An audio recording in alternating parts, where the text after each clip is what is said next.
एक बार हजरत ख्वाजा मोइनुद्दीन चिश्ती रहमतुल्लाह अलैहि इस्लाम का पैगाम फैलाने की नीयत से अपने कुछ मुरीदों के साथ अजमेर शरीफ के एक स्थान पर तशरीफ लाए। जिस मुकाम पर हजरत ख्वाजा मोइनुद्दीन चिश्ती रहमतुल्लाह अलैहि ने क़याम किया, वहां के करीब ही एक बड़ा तालाब था जिसे स्थानीय हिंदू लोग अनासागर कहते थे। उस दौर में इस तालाब की वसात और पवित्रता के कारण हिंदू समाज में इसका बहुत एहतराम किया जाता था। उनका यह अकीदा था कि जो शख्स दिन भर गुनाह करने के बाद इस तालाब में गौस्ल करता है, उसके तमाम गुनाह धुल जाते हैं। इसी वजह से वे इस तालाब को हमेशा दियों से सजाए रखते थे। कहा जाता है कि इस तालाब में हर रात दिए जलाने के लिए तकरीबन 3 मन तेल की जरूरत होती थी। तालाब की पवित्रता के कारण वहां सभी हिंदुओं को दाखिल होने की इजाजत नहीं थी। सिर्फ आला तबके के ब्राह्मण ही वहां गौस्ल कर सकते थे और तालाब के पानी को छू सकते थे। उनका यह मानना था कि अगर ब्राह्मणों के अलावा कोई और तालाब के पानी को छू ले तो पानी नापाक हो जाएगा। हजरत ख्वाजा मोइनुद्दीन चिश्ती रहमतुल्लाह अलैहि और उनके मुरीद लंबे सफर से थके हुए थे। कुछ देर आराम फरमाने के बाद जब नमाज का वक्त हुआ तो ख्वाजा मोइनुद्दीन चिश्ती रहमतुल्लाह अलैहि ने हजरत बख्तियार काकी रहमतुल्लाह अलैहि को अजान देने का हुक्म दिया। हुक्म पाकर हजरत बख्तियार काकी रहमतुल्लाह अलैहि ने अजान देना शुरू किया। उस वक्त हिंदुस्तान में तौहीद का पैगाम और अजान के अल्फाज किसी ने नहीं सुने थे। जब लोगों ने पहली बार अजान के अल्फाज सुने तो उनके दरमियान हलचल मच गई। लोग अपने घरों से बाहर आकर एक दूसरे से कहने लगे, ये फकीर लोग कहां से आ गए और ये क्या पढ़ रहे हैं। अजान खत्म होने के बाद हजरत ख्वाजा मोइनुद्दीन चिश्ती रहमतुल्लाह अलैहि और उनके साथियों ने अनासागर तालाब पर जाकर वुजू करना शुरू किया। जब हिंदू पुजारियों ने देखा कि एक अजनबी दरवेश उनके मखसूस तालाब का इस्तेमाल कर रहा है तो उनके दिल में गुस्से की आग भड़क उठी। एक पुजारी बोला, यह दरवेश कहां से आ गया? बिना हमारी इजाजत के इसने हमारे पाक तालाब को हाथ लगा दिया। हम इस तालाब को कितना मुकद्दस मानते हैं और इन मुसाफिरों ने इसे नापाक कर दिया है। इसका कोई हल निकालना ही होगा। इसके बाद हजरत ख्वाजा मोइनुद्दीन चिश्ती रहमतुल्लाह अलैहि ने तमाम साथियों के साथ मिलकर जमात के साथ नमाज अदा की। लोग ये मंजर देखने लगे और कहने लगे, ये तो कोई अजीब फकीर है। हमारे मंदिरों में सब देवी देवता मौजूद हैं और ये उनकी इबादत न करके किसी नए खुदा की इबादत कर रहा है। अगर मंदिर के बाहर भी कोई खुदा है तो उसे भी मंदिर में रखा जाना चाहिए ताकि लोग उसकी भी पूजा कर सकें। शाम ढलने लगी। शाम होते ही राजा पृथ्वीराज के ऊंटों के चरवाहे अपने ऊंट लेकर उस जगह पहुंचे। इत्तेफाक से हजरत ख्वाजा मोइनुद्दीन चिश्ती रहमतुल्लाह अलैहि उसी जगह पर तशरीफ फरमा थे जहां आमतौर पर राजा के ऊंट आराम किया करते थे। चरवाहों ने देखा कि एक दरवेश का काफिला उनके मुकाम पर आकर बैठा है। उन्होंने हजरत ख्वाजा मोइनुद्दीन चिश्ती रहमतुल्लाह अलैहि और उनके साथियों से कहा, अरे फकीर बाबा, आप कहां से तशरीफ लाए हैं और यहां आकर बैठ गए? क्या आपको मालूम नहीं कि यहां रोजाना राजा पृथ्वीराज के ऊंट आराम फरमाते हैं? राजा के ऊंट यहां आराम करते हैं। ये जानते हुए भी आपने यहां बैठने की जुर्रत कैसे की? हजरत ख्वाजा मोइनुद्दीन चिश्ती रहमतुल्लाह अलैहि ने उन चरवाहों को नरमी से जवाब दिया, बाबा, हम मुसाफिर हैं और अनजान हैं। हमें मालूम नहीं था कि इस मुकाम पर राजा के ऊंट आराम करते हैं। चूंकि हम पहले ही यहां रात गुजारने का इरादा कर चुके हैं, तुम अपने ऊंटों को आज किसी और जगह आराम देने ले जाओ। आसपास बहुत सी जगहें हैं। हजरत ख्वाजा मोइनुद्दीन चिश्ती रहमतुल्लाह अलैहि का जवाब सुनकर पृथ्वीराज के चरवाहे बोले, फकीर की हिम्मत तो देखो, कहता है कि राजा के ऊंटों को कहीं और ले जाएं और खुद यहां बैठे रहेंगे। फकीर बाबा, यह तो हरगिज मुमकिन नहीं है। राजा के ऊंट अपने ही मुकाम पर बैठेंगे। यह कहकर चरवाहों ने हजरत ख्वाजा मोइनुद्दीन चिश्ती रहमतुल्लाह अलैहि और उनके साथियों को वहां से उठाने के लिए दुर्व्यवहार करना शुरू कर दिया। हजरत ख्वाजा मोइनुद्दीन चिश्ती रहमतुल्लाह अलैहि बहुत ही सरल स्वभाव के थे। जब उन्होंने देखा कि चरवाहे दुर्व्यवहार कर रहे हैं तो उन्होंने बख्तियार काकी रहमतुल्लाह अलैहि से कहा, बख्तियार, हम यहां बैठकर क्या करेंगे? जब राजा के ऊंटों को यहीं बैठाना है तो रहने दो, ऊंट यहीं बैठे, हम यहां से जा रहे हैं। यह कहकर हजरत ख्वाजा मोइनुद्दीन चिश्ती रहमतुल्लाह अलैहि अपने साथियों के साथ वहां से चले गए। अगली सुबह जब ऊंटों को फिर से चरागाह में ले जाने का समय आया तो चरवाहे ऊंटों को उठाने की कोशिश करने लगे, लेकिन बार बार कोशिश के बावजूद वे ऊंटों को उठा नहीं सके, क्योंकि अल्लाह के वली हजरत ख्वाजा मोइनुद्दीन चिश्ती रहमतुल्लाह अलैहि ने कहा था कि ऊंट यहीं बैठेंगे। अल्लाह रब्बुल आलमीन ने उनकी यह दुआ कबूल कर ली थी और ऊंटों को आदेश दिया था कि जब तक मोइनुद्दीन चिश्ती खुद नहीं कहेंगे तब तक वे यहीं बैठे रहेंगे। इसके बाद चरवाहे ऊंटों के न उठने का कारण जानने लगे। उनमें से एक नेक चरवाहा था जिसने कहा, क्या तुम्हें याद है कि हमने कल यहां से एक दरवेश को उठाया था? जाते जाते उन्होंने कहा था कि हम जा रहे हैं, राजा के ऊंट यहीं बैठेंगे। मुझे लगता है कि उनके कहे शब्दों के कारण ही राजा के ऊंट उठ नहीं पा रहे हैं। शायद वह कोई बड़े वली हैं या अल्लाह का कोई अवतार है। इस बात को महामहिम राजा के समक्ष रखते हैं। इसके बाद चरवाहे पृथ्वीराज के पास पहुंचे और हाथ जोड़कर निवेदन किया, महाराज, हमने बहुत कोशिश की, लेकिन आपके ऊंटों को उनके स्थान से नहीं उठा सके और उन्हें चरागाह में घास चराने नहीं ले जा पा रहे हैं। राजा पृथ्वीराज ने आश्चर्य से पूछा, क्या ऊंटों को कोई बीमारी है जिस कारण वे उठ नहीं पा रहे? चरवाहों ने कहा, महाराज, ऊंट पूरी तरह स्वस्थ हैं, उन्हें कोई बीमारी नहीं है। पृथ्वीराज ने कहा, तो फिर वे अपनी जगह से क्यों नहीं उठ रहे? चरवाहों ने कहा, महाराज, कल उस स्थान पर एक दरवेश बैठे थे, हमने उनके और उनके साथियों के साथ काफी दुर्व्यवहार किया और उन्हें वहां से उठा दिया था। जाते जाते उन्होंने कहा था, राजा के ऊंट यहाँ बैठेंगे और उठेंगे नहीं। हमें लगता है कि दरवेश की बद्दुआ के कारण ही ऊंट अपनी जगह से नहीं उठ पा रहे हैं। तब पृथ्वीराज ने हुक्म दिया, अच्छा, जाओ और उस दरवेश को मेरे पास ले आओ। जब हजरत ख्वाजा मोइनुद्दीन चिश्ती रहमतुल्लाह अलैहि पृथ्वीराज के दरबार में पहुंचे तो पृथ्वीराज ने उनसे पूछा, ए दरवेश, आपने मेरे ऊंटों को क्यों पंगु बना दिया है? मेरे ऊंट भूखे मर रहे हैं, कृपया अपना जादू उनसे हटा लें। अगर जादू नहीं हटाया तो मेरे ऊंट भूखे मर जाएंगे। पृथ्वीराज की बात सुनकर हजरत ख्वाजा मोइनुद्दीन चिश्ती रहमतुल्लाह अलैहि मुस्कुराते हुए बोले, हे अल्लाह के बंदे, हम मुसलमान हैं और मुसलमान कभी जादू नहीं करते। तुम्हारे ऊंटों को मैंने नहीं बल्कि इस संसार के पालनहार महान अल्लाह रब्बुल आलमीन ने बैठाया है। उनकी आज्ञा से ऊंट बैठे हैं और उनकी आज्ञा से ही उठेंगे। लेकिन मैं उस सर्वशक्तिमान से प्रार्थना कर सकता हूं कि वह तुम्हारे ऊंटों को उठने की अनुमति दे। इसके बाद हजरत ख्वाजा मोइनुद्दीन चिश्ती रहमतुल्लाह अलैहि ने अल्लाह से दुआ की, हे अल्लाह, इन ऊंटों को उनकी जगह से उठने की तौफीक दें। हजरत ख्वाजा मोइनुद्दीन चिश्ती रहमतुल्लाह अलैहि की दुआ करते ही चरवाहों ने देखा कि ऊंट अपनी जगह से उठकर चरागाह की ओर बढ़ने लगे। यह दृश्य देखकर चरवाहे चकित रह गए और हजरत ख्वाजा मोइनुद्दीन चिश्ती रहमतुल्लाह अलैहि की करामत की खबर पूरे अजमेर में फैल गई। जैसे जैसे हिंदुओं के बीच हजरत ख्वाजा मोइनुद्दीन चिश्ती रहमतुल्लाह अलैहि की करामत की बातें फैलने लगीं और इस्लाम की महानता उनके सामने प्रकट होने लगी, मंदिर के पुजारी भयभीत हो गए। वे सोचने लगे, अगर यही चलता रहा तो सभी हिंदू मुसलमान बन जाएंगे। तब वे पृथ्वीराज के पास पहुंचे और निवेदन किया, महाराज, ये दरवेश हमारे राज्य में अशांति फैला रहे हैं।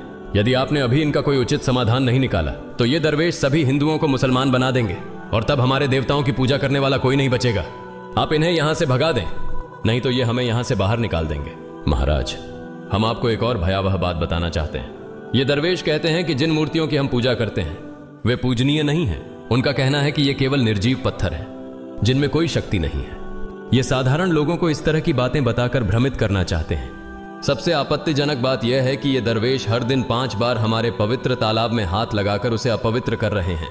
पुरोहितों की बात सुनकर पृथ्वीराज ने हजरत ख्वाजा मोइनुद्दीन चिश्ती रहमतुल्लाह अलैहि को बुलाया। जब हजरत ख्वाजा मोइनुद्दीन चिश्ती रहमतुल्लाह अलैहि उनके दरबार में पहुंचे तो पृथ्वीराज ने कहा, ए दरवेश, हम देख रहे हैं कि आप गोमाता का मांस खाते हैं और हमारे देवताओं का अपमान करते हैं। हमारे धर्म के बारे में तरह तरह की उल्टी सीधी बातें कर रहे हैं। हम यह सहन नहीं कर सकते। हम यह भी देख रहे हैं कि आप हमारे पवित्र तालाब को अपने अपवित्र हाथों से खराब कर रहे हैं। आप तुरंत हमारे देश से चले जाएं। हजरत ख्वाजा मोइनुद्दीन चिश्ती रहमतुल्लाह अलैहि ने कहा, बाबा, हम लोग तो केवल वुजू करते हैं, नहाते नहीं। अगर पूरी देह के स्पर्श से आपके तालाब का पानी खराब नहीं होता है तो केवल हमारे हाथ और चेहरे के पानी से तालाब अपवित्र कैसे हो सकता है? यह सुनकर पृथ्वीराज ने कहा, वे सभी लोग हमारे धर्म के हैं जबकि तुम लोग कहीं और से आ गए हो। तुम हमारे धर्म के नहीं हो, इसलिए तुम्हारे हाथ लगाने से हमारा तालाब अपवित्र हो जाता है। तब हजरत ख्वाजा मोइनुद्दीन चिश्ती रहमतुल्लाह अलैहि ने कहा, अच्छा बाबा, हम अब आपके तालाब के पानी को हाथ नहीं लगाएंगे, लेकिन हमें पानी की जरूरत है तो हम चाहते हैं कि केवल एक बर्तन में पानी ले लें। पृथ्वीराज ने कहा, ठीक है, तुम पानी ले सकते हो, लेकिन तुम्हारा बर्तन तालाब में लगे, तुम्हारे हाथ नहीं। अगर तुम्हारे हाथ स्पर्श करें तो हम इसके खिलाफ सख्त कार्रवाई करेंगे। राजा के साथ सहमति के बाद हजरत ख्वाजा मोइनुद्दीन चिश्ती रहमतुल्लाह अलैहि ने अपने मुख्य खलीफा बख्तियार काकी रहमतुल्लाह अलैहि से कहा, बख्तियार, जाओ और राजा के तालाब से एक बर्तन में पानी ले आओ, लेकिन बहुत सावधानी से पानी लेना ताकि तुम्हारा हाथ तालाब के पानी को छू न सके।